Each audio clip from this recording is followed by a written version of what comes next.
Le temps du réveil.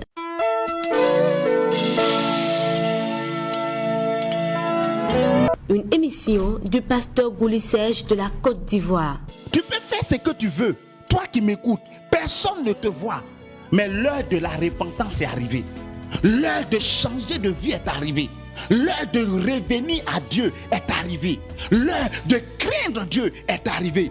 Le temps du réveil, l'émission qui vous éclaire à travers des thèmes poignants, des thèmes qui vous aident à approfondir vos connaissances sur le royaume des cieux. Un démon t'attaque, tu pleures en priant. Pourquoi? Nous sommes une puissance. Tu es une puissance. Tu n'as pas besoin de la protection d'un pasteur, d'un prophète, d'un évangéliste. Tu as besoin de la protection de Jésus. Et comme Jésus habite en toi, tu as la protection de Dieu déjà. Le temps du réveil, c'est sur Évangélique TV tous les mercredis à 20h. Le temps du réveil, une émission qui vous révèle les choses cachées que vous devez savoir.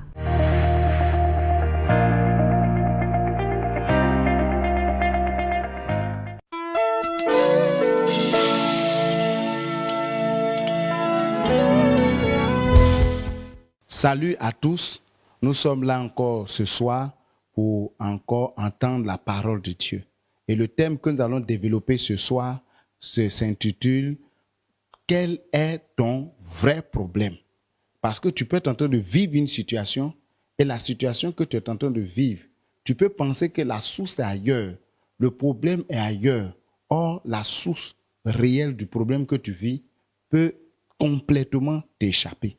Et l'histoire sur laquelle nous allons nous baser ce soir se trouve dans le livre de Genèse. Genèse 32 à partir du verset 11. Nous allons lire le verset 11 et nous allons lire le verset 24 au verset 29. Mais nous allons d'abord commencer par le verset 11.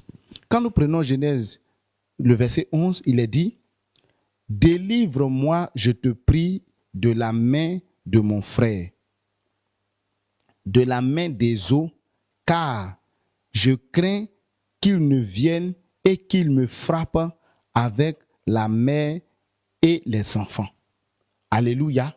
Donc, c'est Jacob qui était en train de faire cette prière à Dieu. Jacob avait, pour rappel, Jacob avait trahi son frère jumeau. Il avait volé le droit d'aînesse et donc il s'était retiré chez Laban. Et donc, quand il a fini, il revenait. Quand il a appris que Ésaü venait à sa rencontre pour pouvoir le tuer, pour pouvoir le combattre. Et donc, il était tellement angoissé de savoir que Ésaü venait avec beaucoup de personnes pour pouvoir l'affronter qu'il a prié le Seigneur. Parce que son problème là, c'était Ésaü. C'est ce que lui il croyait. Son problème là, c'était Ésaü. Donc, il craignait que Ésaü ne vienne le tuer, lui, ses femmes et ses enfants. Et donc, il a fait cette prière au verset 11. Il dit, délivre-moi, je te prie, de la main de mon frère. Parce que pour lui, c'était là que se trouvait le problème. Mais quand nous venons au verset 24, nous découvrons quelque chose. Le verset 24 nous dit, Jacob demeura seul et alors un homme lutta avec lui jusqu'au lever de l'aurore. Voyant qu'il ne pouvait le vaincre, cet homme le frappa à l'emboîture de la hanche, et l'emboîture de la hanche de Jacob se démit pendant qu'il luttait avec lui. Il dit, « Laisse-moi aller, car l'aurore se lève. » Et Jacob répondit, « Je ne te laisserai point aller, que tu ne m'aies béni. » Il lui dit, « Quel est ton nom ?» Et il répondit, « Jacob. » Il dit encore, « Ton nom ne sera plus Jacob, mais tu seras appelé Israël, car tu as lutté avec Dieu et avec les hommes, et tu as été vainqueur. » Jacob l'interrogea en disant, « Fais-moi, je te prie, connaître ton nom. » Il répondit, « Pourquoi demandes-tu mon nom ?» Et il le bénit là. Alléluia. Donc cette merveille, nous voyons au verset 11, Jacob qui prie pour que Dieu le délivre d'Ésaü son frère. Et la Bible dit que, à partir du verset 24, que un homme est venu lutter avec Jacob. Et pendant que Jacob était en train de lutter avec cet homme, Jacob a tenu jusqu'au matin. Et pendant que le matin arrivait, cet homme voulait partir. Cet homme qui était un ange voulait partir. Et Jacob l'empêchait de partir. Et Jacob demandait d'être béni. Je suis sûr que quand Jacob demandait d'être béni, il s'attendait à ce que cet ange-là lui dise que je t'apprends que Ésaü est mort. Parce que pour Jacob, son problème c'était Ésaü. Ce n'était rien que Ésaü. C'est Ésaü qu'il redoutait. C'est Ésaü qu'il craignait. Mais l'ange, par sa question, va lui démontrer que son vrai problème n'était pas Ésaü. Son vrai problème était son nom. Au lieu que l'ange lui annonce que Ésaü était mort, l'ange va plutôt lui demander quel est ton nom. Je suis sûr qu'il était surpris. Parce que la bénédiction qu'il attendait, c'était la délivrance. Il n'avait pas une main forte, il n'avait pas une main forte contre son frère. Et donc la seule bénédiction qu'il pouvait avoir, qui pouvait être une réponse, réponse à la prière qu'il avait faite au verset 11, c'était que Ésaü était décédé, Ésaü était mort. Mais l'ange lui demande quel est ton nom. C'est là que Jacob va se rendre compte réellement que son vrai problème n'était pas Ésaü. Mais son vrai problème, c'était son nom. Son nom Jacob, qui voulait dire usurpateur, voleur. C'est ce nom-là qui créait problème partout à Jacob, partout où il allait. C'est ce nom-là qui était le réel problème de Jacob. Mais Jacob pensait que son vrai problème était ailleurs. Toi qui m'écoutes, chers frères et sœurs, vous qui m'écoutez, chers frères et sœurs, je vais t'annoncer quelque chose. Tu peux être en train de vivre une situation difficile, tu peux être en train de traverser un problème et penser que le problème que tu es en train de vivre a une source ailleurs. Mais je t'apprends quelque chose. Tu peux être en train de te tromper, parce que la vraie source de ton problème peut être ailleurs. Là où même tu ne t'imagines pas du tout. Il y a un couple qui, après leur mariage, ont connu beaucoup de problèmes. Ils avaient beaucoup de problèmes. Et véritablement, ils cherchaient, ils partaient partout, ça n'allait pas. Jusqu'à ce que ils prennent un moment devant Dieu. Et Dieu va se révéler à eux. Et Dieu va leur révéler que la source de leur problème, c'est le fauteuil qu'on leur avait donné en cadeau lors de leur mariage. Ce fauteuil était envoûté. C'est la présence de ce fauteuil-là dans la maison qui sémait le trouble. C'est là qu'ils sauront quel était leur vrai problème. Tu dois connaître la source de ton problème. Il y a longtemps que tu accuses les gens. Il y a longtemps que tu accuses les sorciers, que tu accuses tes parents. Mais est-ce que tu t'es assis pour te demander, pour réviser ta vie et pour te rendre compte du vrai problème dans lequel toi-même tu t'es mis? Parce que le problème que tu es en train de vivre peut être quelque chose dans lequel toi-même tu t'es mis. Et tout à l'heure, je vais rendre des témoignages pour que tu puisses comprendre que toi-même tu peux être à la base de ton problème. Tu as certainement un problème d'enfantement. Tu dois prier pour que Dieu te révèle qu'est-ce qu'il fait, qu'est-ce qui met blocage. Parce que Dieu dit que la stérile enfantera 7 fois. Et tu as prié, tu as jeûné, tu as fait même des sacrifices. On t'a tout demandé, tu as tout fait. Ton problème là, ce n'est pas les sacrifices. Ton problème, ce n'est pas les offrandes. Ton problème peut être simplement le fait que dans ta jeunesse, tu méprisais les enfants. Tu maltraitais les enfants. Et tu dois te repentir pour que Dieu t'accorde sa grâce. Tu as certainement posé une action. Et cette action-là, aujourd'hui, est en train de jouer sur ta vie. J'ai connu quelqu'un qui était stérile et pour laquelle nous prions. Et quand j'étais en train de prier, et j'ai senti dans mon esprit de demander à la sœur si quand elle était jeune, elle avait tenu une promesse. Et quand on lui a demandé, elle a dit effectivement que quand elle était jeune, elle a dit qu'elle ne voudrait pas d'enfant. Elle avait dit ça comme ça. Mais elle a grandi. Elle a vu l'importance d'un enfant aujourd'hui. Et regardez aujourd'hui, elle prie, elle fait tout. Et elle s'est repentie. Nous avons prié pour elle et elle a pris une grossesse. Vous pouvez être en train de vivre des problèmes dans votre couple, Rien ne va. Vous n'arrivez pas à vous entendre sur l'essentiel. Mais l'origine peut être de votre fait.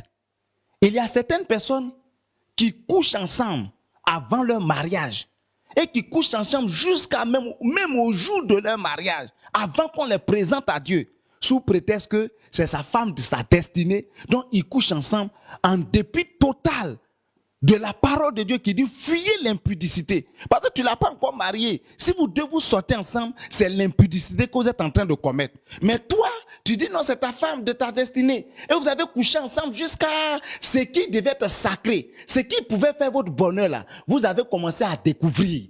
Et c'est ce qui peut être à la base du problème que vous êtes en train de vivre. Jacob pensait que son problème c'était Esau. Mais l'ange lui a démontré que c'était le contraire. L'ange lui a démontré que son vrai problème était ailleurs, que son vrai problème était son nom.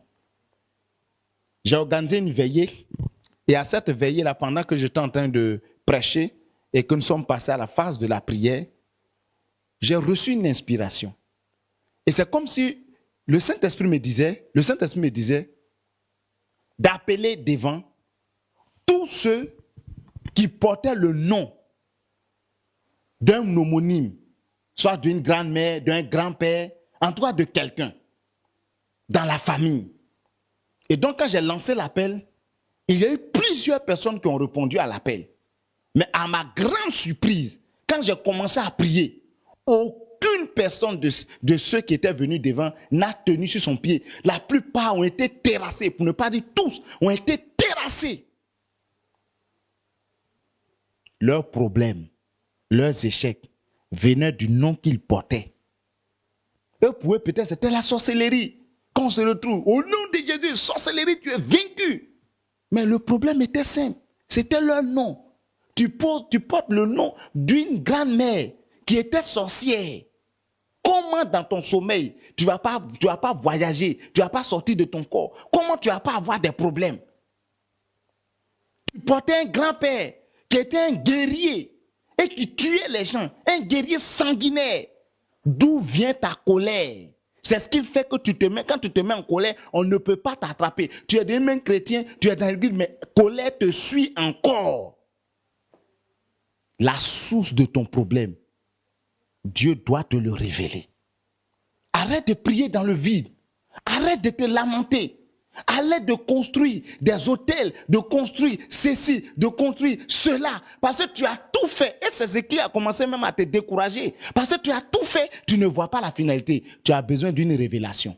Tu as besoin que Dieu ouvre ton cœur. Tu as besoin que Dieu ouvre ton esprit. Si ton vrai problème, parce que ton vrai problème, ce n'est pas la sorcellerie. Ton vrai problème, c'est toi-même.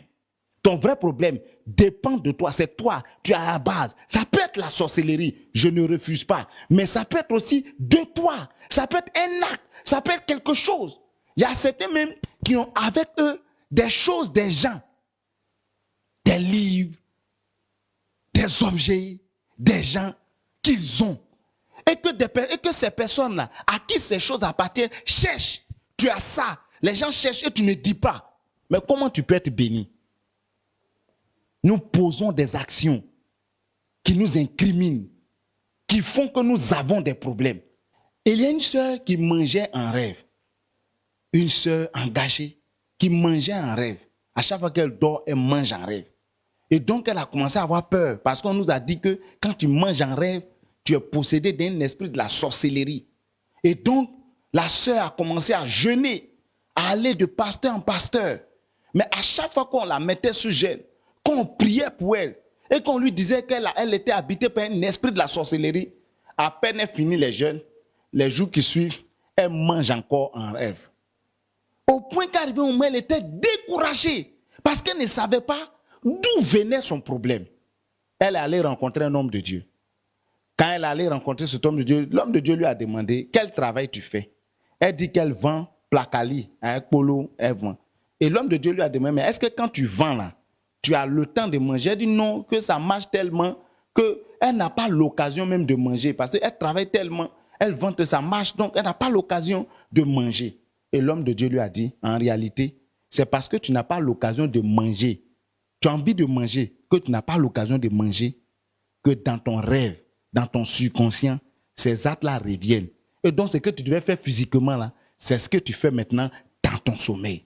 Qu'elle a commencé à mettre en pratique ce que l'homme de Dieu a dit, et qu'elle a commencé à prier, et qu'elle a chassé la peur, parce que la peur amplifiait son problème. Ton vrai problème, là, c'est que c'est la peur. La peur te fait croire qu'il y a des choses que tu ne peux pas avoir. La peur fait que tu es là, tu n'es pas serein. Or, tu dois rester calme pour que Dieu se révèle à toi. Pour que Dieu te révèle quel est réellement ton problème. Ton problème peut être un petit problème qu'il doit te révéler. Un tout petit problème. Tes enfants ne réussissent pas. Tu as regardé dans ta maison, tes enfants là, ça ne va pas. Et c'est les enfants de ton mari, qu'il a eu une autre femme qui prospère, qui est intelligent. Tu es chrétien ou tu es chrétienne et tu ne supportes pas l'enfant que ton mari a eu avant que vous ne vous connaissiez. Et tu maltraites cet enfant. C'est pour cela, c'est pour ça que tes enfants ne sont pas intelligents. C'est pour ça que tes enfants ne réussissent pas à l'école. Ton problème vient de là. Tu n'acceptes pas cet enfant-là que ton mari a eu avant que vous ne vous connaissiez, ou que ta femme a eu avant que vous ne vous connaissiez. Du coup, Dieu protège cet enfant. C'est pour cela que toi, tes propres enfants même, n'arrivent pas à s'en sortir. Ça peut être là ton problème. Ton problème, ce n'est pas la sorcellerie. Ton problème, ce n'est pas que tes enfants sont bêtes. Ton problème, ce n'est pas que ça. Il suffit seulement de régler ce problème, d'aimer cet enfant qui est chez toi. Il suffit d'aimer seulement cet enfant et tu vas voir que tout va rentrer en ordre. Tes enfants vont commencer à briller parce que tu as pris cet enfant-là comme ton enfant. Souvent, nous avons des problèmes. Et les problèmes que nous avons, la résolution est simple. Mais nous allons chercher loin. Sache que ton vrai problème, comme Jacob, qui ne connaissait pas son vrai problème, dans le livre de Proverbes 29, le verset 18, il est écrit « Quand il n'y a pas de révélation, le peuple est sans frein. Heureux s'ils observent la loi. » Dieu doit te révéler et Dieu veut te révéler. Je prie ce soir que Dieu ouvre tes yeux et qu'il te révèle ton vrai problème. Mais je suis venu t'encourager pour te dire arrête de te lamenter. Dieu va te révéler. Dieu va ouvrir tes yeux et tu verras que ton problème était simple et que Dieu était au contrôle depuis longtemps. Parce qu'il y a certains qui, par leur attitude, empêchent Dieu de leur révéler leur vrai problème. Or, Dieu doit te révéler ton problème. Tu dois chercher la face de Dieu dans la prière, dans le jeûne. Et tu vas voir, quand Dieu va te révéler sa vie, quand Dieu va te révéler ton problème, tu vas voir que tout va commencer à couler et la grâce de Dieu va se répandre sur toi. Vraiment, que Dieu te bénisse et que la grâce de Dieu soit sur toi, que la vie de Dieu t'inonde et que véritablement tout ce qui faisait obstacle à toutes les révélations que tu dois avoir, que ces obstacles-là tombent au nom de Jésus. Et si tu viens d'un péché, va te repentir et tu verras la gloire et la manifestation de Dieu dans ta vie. Que Dieu te bénisse. Pour tous ceux qui veulent poser des questions ou qui veulent qu'on prie pour eux, vous pouvez nous contacter par les numéros qui sont affichés là, les numéros WhatsApp et autres. Si aussi tu veux nous soutenir dans la prière ou financièrement pour que nous puissions faire face aux frais de la télé, tu peux aussi nous contacter par WhatsApp pour que nous puissions aussi nous vous donner nos coordonnées. Que Dieu vous bénisse abondamment.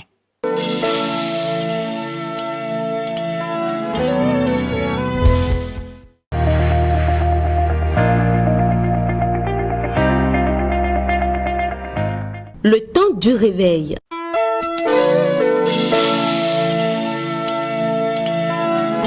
Une émission du pasteur Gouli Serge de la Côte d'Ivoire. Tu peux faire ce que tu veux. Toi qui m'écoutes, personne ne te voit. Mais l'heure de la repentance est arrivée. L'heure de changer de vie est arrivée. L'heure de revenir à Dieu est arrivée. L'heure de craindre Dieu est arrivée. Le temps du réveil, l'émission qui vous éclaire à travers des thèmes poignants, des thèmes qui vous aident à approfondir vos connaissances sur le royaume des cieux. Un démon t'attaque, tu pleures en priant. Pourquoi? Nous sommes une puissance. Tu es une puissance. Tu n'as pas besoin de la protection d'un pasteur, d'un prophète, d'un évangéliste. Tu as besoin de la protection de Jésus. Et comme Jésus habite en toi, tu as la protection de Dieu déjà. Le temps du réveil, c'est sur Évangélique TV tous les mercredis à 20h. Le temps du réveil, une émission qui vous révèle les choses cachées que vous devez savoir.